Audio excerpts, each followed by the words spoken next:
Salut à tous et à tous, c'est Jason de chez Restez Connectés et là on est chez Motorola, plutôt chez Lenovo qui a racheté Motorola et là on va vous présenter le nouveau flagship de la marque qui est le Moto Z. Ce smartphone a tout de ce qu'il y a de flagship, on a ainsi un Snapdragon 820, un écran de 5,5 pouces QHD et surtout un appareil photo de 13 mégapixels qui a deux types d'autofocus, un autofocus hybride laser qu'on retrouve chez LG comme par exemple et aussi à détection de phase. Donc ça c'est plutôt bien. L'autre particularité de cet appareil c'est sa finesse qui est le flagship le plus fin du marché de 5 mm d'épaisseur. Voilà, c'est plutôt bien. Il y aura juste une petite boursouflure qui correspond à l'appareil photo. On retrouve à l'arrière une coque tout en métal. Mathieu, je sais que toi tu apprécies ça, tu aimes bien faire ce genre de tests.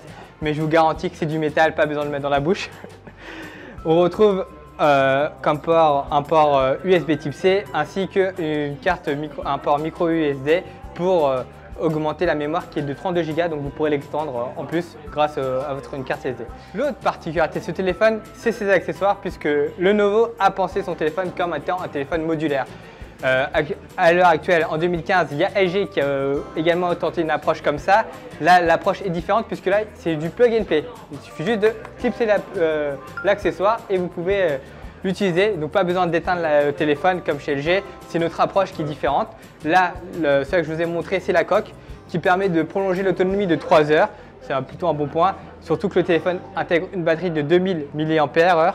Motorola indique que l'autonomie sera bonne grâce à l'optimisation du logiciel, mais si vous avez des journées longues, de grandes journées même, avec une utilisation intensive, ce petit accessoire pourra être utile. Les deux autres accessoires qui seront disponibles lors du lancement de l'appareil seront un plugin qui permet d'avoir une enceinte JBL d'appoint, donc ça c'est plutôt bien. Le son est vraiment époustouflant avec celui-là. Un petit exemple.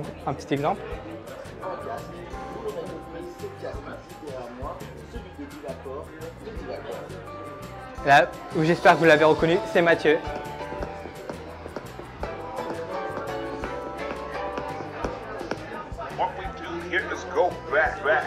Hop. Voilà, donc il n'y a pas de souci, vous pouvez le débrancher, il n'y a aucun problème. Ouais. Un autre accessoire qui sera disponible au lancement de l'appareil sera ce module qui permet d'avoir un petit picoprojecteur d'appoint. Là, c'est un prototype, mais le modèle final intégrera un petit clapet qui permettra donc d'orienter son téléphone et de le maintenir jusqu'à 90 degrés. Donc vous pourrez afficher l'image sur votre plafond. C'est plutôt pas mal si vous êtes dans votre lit. Ce module aura une autonomie de 1 heure, mais après, une fois que la batterie sera complètement vide, elle va pomper sur la batterie du téléphone. Mais vous inquiétez pas, si vous avez peur de tomber en rade, vous aurez un petit pop-up pour vous avertir et vous aurez le choix de continuer ou non votre vidéo. Enfin, le petit dernier accessoire de Motorola, ou plutôt de Lenovo, je vais y arriver. C'est pour ceux qui n'aiment pas trop cette petite boursouflure qui correspond à l'optique qui dépasse. Vous avez la possibilité d'avoir des coques. Motorola intègre une coque de base qui est celle-ci en plastique. Vous aurez la possibilité d'avoir d'autres coques suivant votre goût, dont notamment une coque en bois. Motorola, plutôt Lenovo même, nous garantit un prix de commercialisation qui ne sera pas trop cher. On n'est pas chez Apple non plus. Voilà, c'est la fin de cette vidéo. Je vous remercie de l'avoir regardée. N'hésitez pas à mettre un pouce bleu si vous l'avez aimé et de la partager sur les réseaux sociaux. Quant à moi, je vous dis à la prochaine et surtout, restez connectés.